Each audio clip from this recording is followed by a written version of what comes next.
Today we're going to read chapter 21 and chapter 22 of White Fang, or part 5, chapter 1 and 2. Part 5, chapter 1, The Long Trail. It was in the air. White Fang sensed the coming calamity, even before there was tangible evidence of it. In vague ways it was borne in upon him that a change was impending. He knew not how, nor why, yet he got his feel of the oncoming event from the gods themselves. In ways subtler than they knew, they betrayed their intentions to the wolf dog that haunted the cabin stoop, and that, though he never came inside the cabin, knew what went on inside their brains. "Listen to that, will you?" the dog musher exclaimed at supper one night. Weedon Scott listened. Through the door came a low, anxious whine, like a sobbing under the breath that was just grown audible. Then came the long sniff, as White Fang reassured himself that his god was still inside, and had not yet taken himself off in mysterious and solitary flight. "I do believe the wolf's onto you," the dog musher said. Weedon Scott looked across at his companion with eyes that almost pleaded, though this was given the lie by his words. "What the devil can I do with a wolf in California?" he demanded. "That's what I say," Matt answered. "What the devil can you do with a wolf in California?" But this did not satisfy Weedon Scott. The other seemed to be judging him in a non-committal sort of way. "White man's dogs would have no show against him," Scott went on. "He'd kill him on sight. If he didn't bankrupt me with damage suits, the authorities would take him away from me and electrocute him." "He's a downright murderer, I know," was the dog musher's comment. Weedon Scott looked at him suspiciously. "It would never do," he said decisively. "It would never do," Matt concurred. "Why, you'd have to hire a man specially to take care of him." The other's suspicions was allayed. He nodded cheerfully. In the silence that followed, the low, half-sobbing whine was heard at the door, and then the long, questing sniff. "There's no denying he thinks a hell of a lot of you," Matt said. The other glared at him with sudden wrath. "Damn it all, man. I own my own mind and what's best." "I'm agreeing with you, only..." "Only what?" Scott snapped out. "Only..." the dog musher began softly, then changed his mind and betraying a rising anger of his own. "Well, you needn't get so all fired het up about it. Judging by your actions, one would think you didn't know your own mind." Weedon Scott debated with himself for a while, and then said more gently, "You are right, Matt. I don't know my own mind, and that's what's the trouble." "Why, it would be rank and ridiculous of me to take that dog along," he broke out after another pause. "I'm agreeing with you," was Matt's answer, and again his employer was not quite satisfied with him. "But how in the name of great Sardanapalus he knows you're going is what gets me," the dog musher continued innocently. "It's beyond me, Matt," Scott answered with a mournful shake of the head. Then came the day when, through the open cabin door, White Fang saw the fatal grip on the floor and the Love Master packing things into it. Also, there were comings and goings. An erstwhile placid atmosphere of the cabin was vexed with strange perturbations and unrest. Here was indubitable evidence. White Fang had already sensed it. He now reasoned it. His god was preparing for another flight, and since he had not taken him with him before, so now he could look to be left behind. That night he lifted the long wolf howl, as he had howled in his puppy days when he fled back from the wild to the village to find it vanished and naught but a rubbish heap to mark the site of Grey Beaver's teepee. So now he pointed his muzzle to the cold stars and told them of his woe. Inside the cabin, the two men had just gone to bed. "He's gone off his food again," Matt remarked from his bunk. There was a grunt from Weedon Scott's bunk and a stir of blankets. "From the way he cut up the other time you went away, I wouldn't wonder this time but what he died." The blankets in the other bunk stirred irritably. "Oh, shut up," Scott cried out through the darkness. "You nag worse than a woman."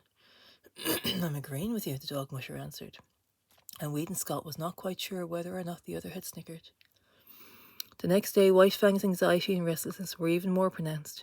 He dogged his master's heels whenever he left the cabin and haunted the front stoop when he remained inside. Through the open door he could catch glimpses of the luggage on the floor. The grip had been joined by 2 large canvas bags and a box. Matt was rolling the master's blankets and fur robe inside a small tarpaulin. White Fang whined as he watched the operation. Later on, 2 Indians arrived. He watched them closely as they shouldered the luggage and were led off down the hill by Matt, who carried the bedding and the grip. But White Fang did not follow them. The master was still in the cabin. After a time, Matt returned. The master came to the door and called White Fang inside. "You poor devil," he said gently, rubbing White Fang's ears and tapping his spine. "I'm hitting the long trail, old man, where you cannot follow. Now give me a growl, the last goodbye growl." But Wei Fang refused to growl. Instead, and asked for a wistful, searching look, he snuggled in, burrowing his head into the sight between the master's arm and body. "There she blows!" Matt cried. From the Yukon arose the hoarse bellowing of a river steamboat. "You've got to cut it short. Be sure and lock the front door. I'll go out the back. Get a move on." The two doors slammed at the same moment, and Weed and Scott waited for Matt to come round to the front. From inside the door came a low whining and sobbing. Then there were long, deep-drawn sniffs. "You must take good care of him, Matt," Scott said as they started down the hill. "Write and let me know how he gets along." "Sure," the dog musher answered, "but listen to that, will you?" Both men stopped. Wei Fang was howling as dogs howl when their masters lie dead.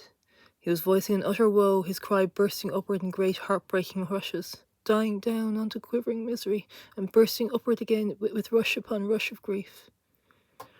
The Aurora was the first steamboat for a year for the outside, and her decks were jammed with prosperous adventurers and broken gold seekers, all equally as mad to get to the outside as they had originally been to get to the inside. Near the gangplank, Scott was shaking hands with Matt, who was preparing to go ashore, but Matt's hand went limp in the other's grasp as his gaze shot past and remained fixed on something behind him. Scott turned to see. Sitting on the dock, several feet away and watching wistfully, was Wei Fang. The dog musher swore softly in awe-stricken accents. Scott could only look on in wonder. "Did you lock the front door?" Matt demanded. The other nodded and asked, "How about the back?" "You just bet I did," was the fervent reply. Wei Fang flattened his ears, ingratiatingly, but remained where he was, making no attempt to approach. "I'll have to take him ashore with me." Matt made a couple steps towards Wei Fang, but the latter slid away from him. The dog musher made a rush of it, and Wei Fang dodged between the legs of a group of men. Ducking, turning, and doubling, he slid about the deck, eluding the other's efforts to capture him. But when the love master spoke, Wei Fang came to him with prompt obedience. "Won't come to the hand that's fed him all these months," the dog musher muttered resentfully. "And you ain't never fed him after them first days of getting acquainted. I'm blamed if I can see how he works that out with you as the boss." Scott, who had been patting Wei Fang, suddenly bent closer and pointed out fresh-made cuts on his muzzle and gashes between the eyes. Matt bent over and passed his hand along Wei Fang's belly. "We plump forgot the window. He's all cut and gouged underneath. Must have butted clean through it, begosh." But Weed and Scott was not listening. He was thinking rapidly. The Aurora's whistle hooted a final announcement of departure. Men were scurrying down the gangplank to the shore. Matt loosened a bandana from his own neck and started to put it around Wei Fang's. Scott grabbed the dog musher's hand. "Goodbye, Matt, old man. About the wolf, you needn't write. You see, I've—" "What?" the dog musher exploded. "You don't mean to say—" "The very thing I mean. Here's your bandana. I'll write you about him." Matt paused halfway down the gangplank. "He'll never stand the climate," he shouted back, "unless you clip him in warm weather." The gangplank was pulled in and Aurora swung out from the bank. Weed and Scott waved a last goodbye. Then he turned and bent over Wei Fang, standing by his side. "Now growl, damn you, growl," he said as he patted the responsive head and rubbed the flattened ears. Part 5, Chapter 2, or Chapter 22. The Southland. Wei Fang landed from the steamer in San Francisco. He was appalled. Deep in him, below any reasoning process or act of consciousness, he dissociated power with godhead, and never had the white man seen such marvellous gods as now when he trod the slimy pavement of San Francisco. The log cabins he had known were replaced by towering buildings.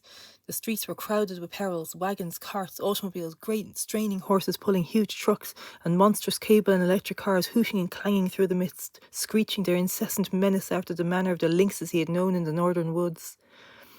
All this was the manifestation of power. Through it all, behind it all, was man, governing and controlling, expressing himself as an old by his mastery over matter. It was colossal, stunning. Wei Fang was awed. Fear sat upon him. As in his childhood he had been made to feel his smallness and puniness by the day he first came in from the wild to the village of Grey Beaver, so now in his full-grown stature and pride of strength he was made to feel small and puny. There were so many gods. He was made dizzy by the swarming of them. The thunder of the streets smote upon his ears. He was bewildered by the tremulous and endless rush and movement of things. And never before he felt his dependence on that love master, close at whose heels he followed, no matter what happened, never losing sight of him. But Wei Fang was to have no more than a nightmare vision of the city, an experience that was like a bad dream, unreal and terrible, that haunted him for as long after in his dreams. He was put into a baggage car by the master, changed in a corner in the midst of heaped trunks and valets. Here a squat and brawny Gauld held sway, with much noise, hurling trunks and boxes about, dragging them in through the door and tossing them into the piles, or flinging them out of the door, smashing and crashing to other gods who awaited them. And here, in this inferno of luggage, was White Fang deserted by the master, or at least White Fang thought he was deserted, until he smelled out the master's canvas clothes bag alongside of him and proceeded to mount guard over them. "About time you come," growled the god of the car an hour later when Weed and Scott appeared at the door. "That dog of yours won't let me lay a finger on your stuff."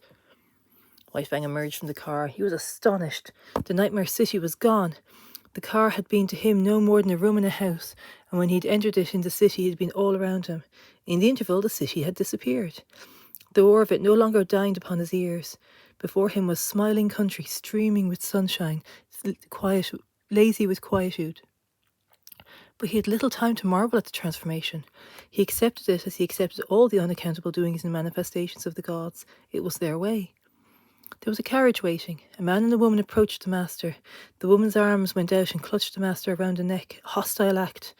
The next moment, Weed and Scott was torn loose from the embrace and closed with White Fang, who had become a snarling, raging demon. "It's all right, Mother," Scott was saying as he kept tight hold of White Fang and placated him. "He thought you were going to injure me, and he wouldn't stand for it. It's all right, he'll learn soon enough. And in the meantime, I may be permitted to love my son when his dog is not around," she laughed, though she was pale and weak from the fright. She looked at White Fang, who snarled and bristled and glared malevolently. "He'll have to learn, and he shall, without postponement," Scott said. He spoke softly to White Fang until he had quietened him, and then his voice became firm. "Down, sir, down with you." It had been one of the things taught him by the master, and White Fang obeyed, though he lay down reluctantly and sullenly. "Now, Mother." Scott opened his arms to her, but kept his eyes on White Fang. "Down," he warned, "down." White Fang, bristling silently, half crouching as he rose, sank back and watched the hostile act repeated. But no harm came of it, nor of the embrace from the strange man-god that followed.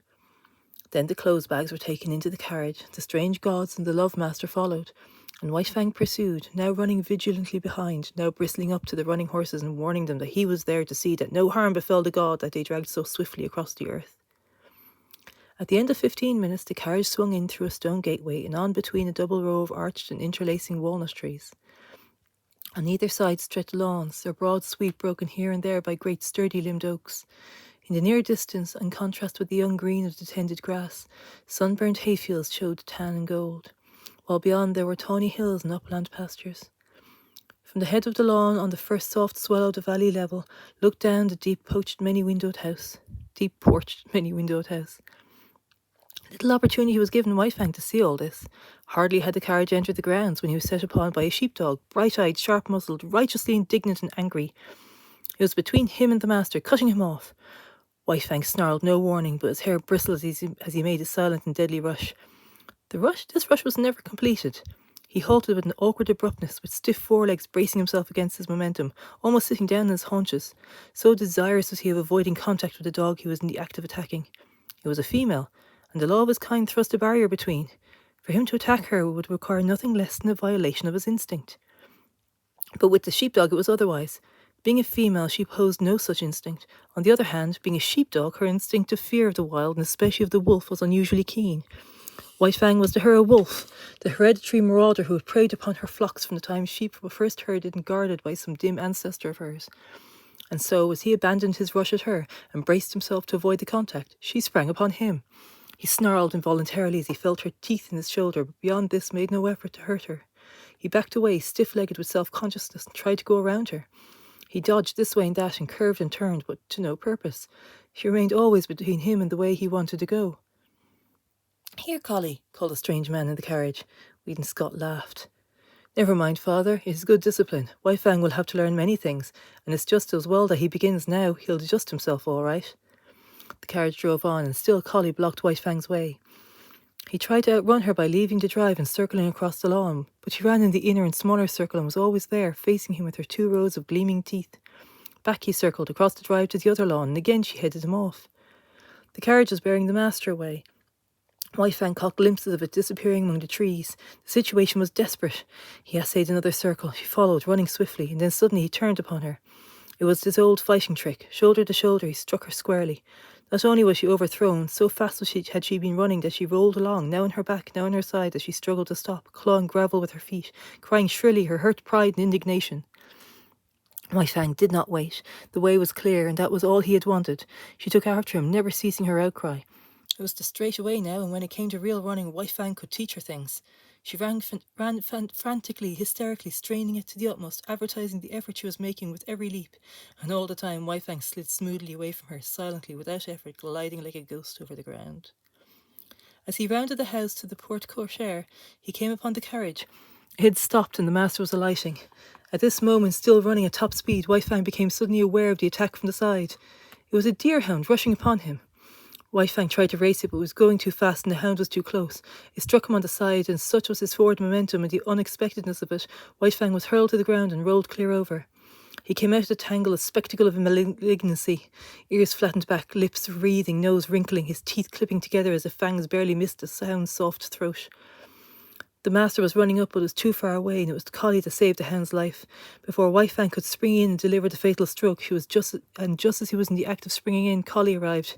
She had been outmanoeuvred and outrun, to say nothing of her having been unceremoniously tumbled to the gravel, and her arrival was like that of a tornado, made up of offended dignity, justifiable wrath, and instinctive hatred for this marauder from the wild. She struck White Fang at right angles in the midst of his spring, and again he was knocked off his feet and rolled over. The next moment the master arrived, and with one hand held White Fang while his father called off the dogs. "I say, that was a pretty warm reception for the poor lone wolf from the Arctic," the master said, while White Fang calmed down under his caressing hand. "In all his life he's only been known once to go off his feet, and here he's been rolled twice in 30 seconds. The carriage had driven away, and the other strange gods had appeared from out of the house. Some of these stood respectively at a distance, but two of them, women, perpetrated the hostile act of clutching the master around the neck. White Fang, however, was beginning to tolerate this act. No harm seemed to come of it, while the noises the gods made were certainly not threatening. These gods also made overtures to White Fang, but he warned them off with a snarl, and the master did likewise with words of mouth. At such times White Fang leaned in close against the master's legs and received reassuring pats on the head. The hound, under the command, "Dick, lie down, sir," had gone up the steps and lay down to one side of the porch, still growling and keeping a sullen watch on the intruder. Collie had been taken in charge by one of the woman gods, who held arms round her neck and petted and caressed her.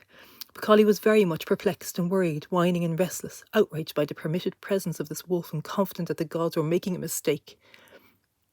All the gods started up the steps to enter the house. White Fang followed close at his master's heels. Dick on the porch growled, and White Fang on the steps bristled and growled back. "Take Collie inside and leave the two of them to fight it out," suggested Scott's father. "After that they'll be friends." "Then White Fang, to show his friendship, will have to be chief mourner at the funeral," laughed the master.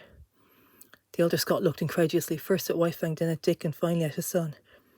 "You mean that?" Reed nodded his head. "I mean just that. You'll have a dead Dick inside 1 minute, 2 minutes at the furthest." He turned to White Fang. "Come on, you wolf. It's you that'll have to come inside."